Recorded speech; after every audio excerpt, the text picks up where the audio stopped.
Salut tout le monde et bienvenue sur Zero One Motivation. On se retrouve pour une nouvelle vidéo. Ici Will Analyst. Dans la vidéo d'aujourd'hui, je partage avec toi quelques idées innovatrices, quelques idées d'entrepreneurs qui te permettront de facilement gagner l'argent sur le marché africain sans avoir à élaborer beaucoup de stratégies marketing, commerciales ou encore étudier le marché. Les projets que je partagerai avec toi sont des projets que personne n'en parle, donc c'est un marché qui est encore preneur, c'est un marché dont il n'y a pas beaucoup de concurrence. Je t'invite à rester jusqu'à la fin parce que le meilleur projet viendra à la fin.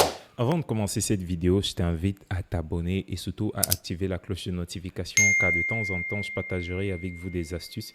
C'est vrai que j'ai été absent ces derniers temps, mais je serai là régulièrement parce que je suis déjà totalement libre. Donc, je t'invite à t'abonner premièrement, activer la cloche de notification et à laisser aussi un commentaire si tu as un problème, quelle que soit la nature de ton problème. Et si c'est déjà dans l'entrepreneuriat ou encore dans l'analyse, je serai là pour te guider. Alors, le premier projet qu'on a aujourd'hui, c'est les stations de recharge de téléphone. Lorsque je parle de stations de recharge, évidemment que c'est comme les stations à pompe de pétrole ou encore des stations de recharge de crédit téléphonique. L'avantage avec ce projet, c'est que vous pouvez jumeler ce projet avec plusieurs autres activités, par exemple les ventes des petites marchandises comestibles comme le biscuit, les bonbons, le transfert des crédits MTN et Orange et autres Move si vous êtes dans un autre pays. Alors, qu'est-ce qu'il vous faut pour réaliser une station de recharge de téléphone? Beaucoup de gens me diront que tout le monde a la lumière, tout le monde a son chargeur, tout le monde a ci, tout le monde a ça. Mais ce projet, pour être plus stratégique, va se faire en route et si possible dans un poste. Mais je vous invite à mettre un kiosque pour plus de sécurité. Lorsque je parle de kiosque, je parle du kiosque comme les kiosques des callboxers pour ceux qui connaissent ou encore un demi-conteneur dans lequel vous allez mettre beaucoup de prises. Là n'est pas encore la solution parce que mettre beaucoup de prises et mettre un conteneur, ça ne suffit pas pour charger. Puisque nous avons dans tous nos pays d'Afrique centrale, parce que je vais dire les pays d'Afrique francophone sont en majorité dans la zone de développement en cours, dont nous avons beaucoup de problèmes de sources d'énergie. C'est pourquoi je vais t'inviter à payer un pack panneau solaire plus panneau solaire qui pourra alimenter juste des téléphones, donc qui pourront juste charger des téléphones. Là, je te parle d'un pack solaire qui est généralement constitué d'une plaque solaire, d'un convertisseur et aussi des batteries. Donc, avec ça, tu vas utiliser l'énergie solaire pour convertir ça en énergie électrique et qui va recharger les téléphones ou les ordinateurs dépassants. J'insiste sur dépassant parce que je sais que vous avez déjà eu ce problème-là lorsque vous arrivez quelque part, vous devez appeler quelqu'un parce que vous partez rejoindre la personne et votre téléphone est éteint. Vous arrivez quelque part, vous devez peut-être écrire à quelqu'un, votre téléphone est éteint, vous êtes obligé de partir dans un call box et on constate que ces call box-là ne font que disparaître au fur et à mesure. Le deuxième problème, c'est si vous êtes à un endroit comme un marché. Vous allez remarquer que dans les marchés, il y a souvent des coupures de lumière et les commerçants veulent recharger leur téléphone. Les gens qui sont venus au marché, qui veulent faire des transactions, veulent recharger leur téléphone. D'où ils ont besoin de recharger leur téléphone. Ce besoin, c'est un besoin commun à tous. Il n'y a pas une personne qui est épargnée, même celui qui a son powerbank. Parce que nous savons que le powerbank ne garde le téléphone qu'en charge, mais ne recharge pas. Donc, comme je vous l'ai dit, vous avez besoin d'un pack solaire. Le pack solaire, généralement, peut vous coûter dans les 175 000 à 250 000 pour ce projet-là. 175 000 à 275 000. 150 000 à 275 000, désolé. Et je peux vous rassurer qu'en l'espace de 3 mois, vous aurez déjà récupéré tout votre investissement si vous êtes dans un endroit stratégique, public, comme les marchés, les carrefours et autres. Alors, le deuxième projet, beaucoup de personnes connaissent déjà, mais sauf que ce n'est pas de la même façon, de la façon que tout le monde connaît. Donc, le deuxième projet, ce sont des toilettes publiques. Tout le monde, nous savons tous que les toilettes, c'est un besoin naturel pour l'être humain. C'est un besoin commun à tous. Parce que vous allez remarquer, dans cette vidéo, j'ai pris le temps de recenser des produits, des services qui traitent nos besoins communs. et nos besoins. Ce besoin-là, on n'a pas besoin d'être riche, d'être pauvre pour avoir besoin des toilettes, pour avoir besoin de charger notre téléphone. Non, ça ne dépend pas de notre situation financière, mais ça dépend des besoins humains. Ce sont des besoins que nous avons tous en commun. Donc les toilettes publiques, là, beaucoup de personnes vont me dire que l'État le fait, mais non, l'État ne fait pas ce que je vais vous proposer. Parce que ce que je vous propose, ce sont des toilettes mobiles. Toilettes publiques mobiles, ça veut dire des toilettes qu'on peut déplacer. Ces toilettes-là sont généralement constituées d'un conteneur, d'une camionnette, d'un camion si on a assez d'argent. Ce conteneur sera redesigné. Donc, quand je parle de redesigné, ça veut dire sera conçu de telle façon que nous aurons à l'intérieur du matériel de toilette. Moi, je parle là du pot et des robinets. Nous aurons une grande réserve d'eau et nous aurons un réservoir en bas pour recueillir tous les déchets. Tenez-vous prêts parce que là n'est pas la fin du projet. C'est pas seulement pour vendre, pour rendre service pour les déchets aux gens, parce que nous avons le recyclage qui vient derrière.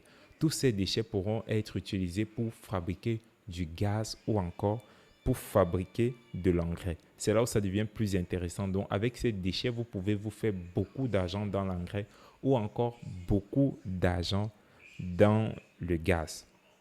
Beaucoup d'argent dans le gaz. Je ne vais pas trop insister là, mais je pense que ça, c'est le projet parmi les projets que j'ai recensés qui va nécessiter beaucoup d'argent parce que tout le monde n'a pas assez d'argent pour s'acheter un camion ou encore un conteneur. Mais si les besoins, c'est 100 francs et qu'on se lave même à 100 francs, je ne pense pas qu'il y ait un carrefour et un marché que vous allez avoir moins de 25 personnes par jour. Donc ça, c'est l'estimation moyenne que j'ai faite. Et croyez-moi, cette estimation, c'est l'estimation la plus minimale qu'on peut avoir. Donc, je t'invite à réfléchir sur ce projet-ci et c'est un projet qui peut te donner beaucoup, beaucoup d'argent. Le troisième projet, c'est le congélateur public. On va me dire, d'autres vont dire, ah, pourquoi celui-là parle du congélateur public? Qu'est-ce que c'est qu'un congélateur public? Je n'ai pas parlé de chambre froide. Ne confondez pas chambre froide avec congélateur public. Nous savons que chaque entrepreneur, chaque personne qui part au marché, qui va acheter de la marchandise, qui va se dégivrer après, a besoin d'un congélateur pour garder. Mais sauf que la majorité des personnes au Cameroun n'ont pas assez d'argent.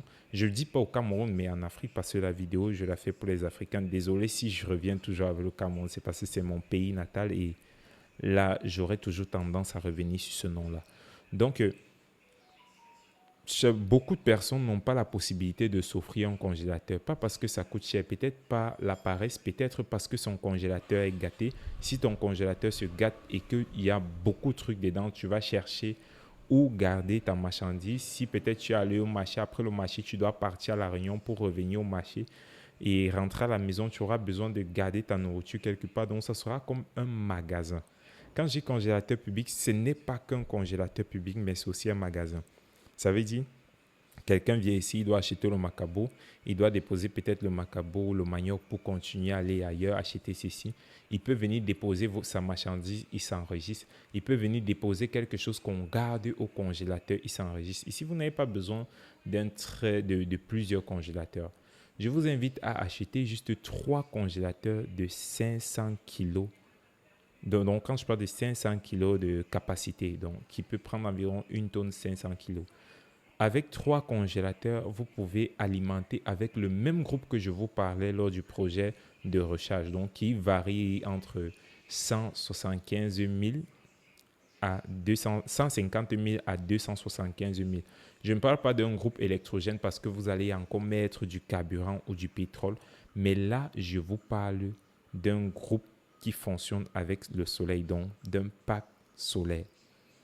Pour ceux qui se demandent comment ils vont faire pour avoir de packs solaires, si je peux leur conseiller, on viendra à la fin. Et pour ceux aussi qui ne sont pas satisfaits, je peux vous donner des noms ou des partenaires en Afrique, c'est-à-dire en Côte d'Ivoire, au Cameroun. Désolé pour les autres pays, je n'ai pas encore assez d'informations pour ça sur les prix et autres. Mais plus tard, vous pouvez chercher vous-même ou je peux vous conseiller, d'autres fournisseurs, quoi. Donc, nous allons passer au quatrième projet. Le quatrième projet sont des livraisons des colis, les livraisons à domicile.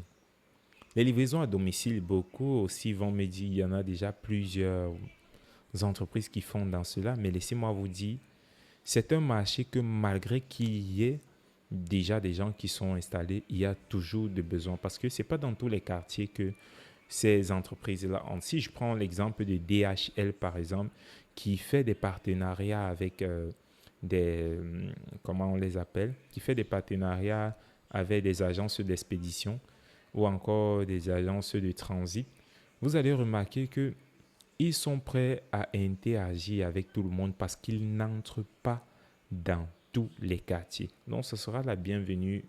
Un contrat avec eux sera un très bon truc pour les gens qui exercent dans les endroits où vous allez, là où vous allez de rendre service, quoi. Ça veut dire si vous êtes peut-être au Cameroun que vous devez rendre service à Douala, Yaoundé, Bafoussam, Konsamba et tout ça. Si vous avez déjà vos bureaux à ces endroits-là, vous pouvez faire un contrat avec DHL qui va vous permettre d'arriver là-bas et qui insérera vos frais dans ces frais lorsque quelqu'un va envoyer d'un autre pays.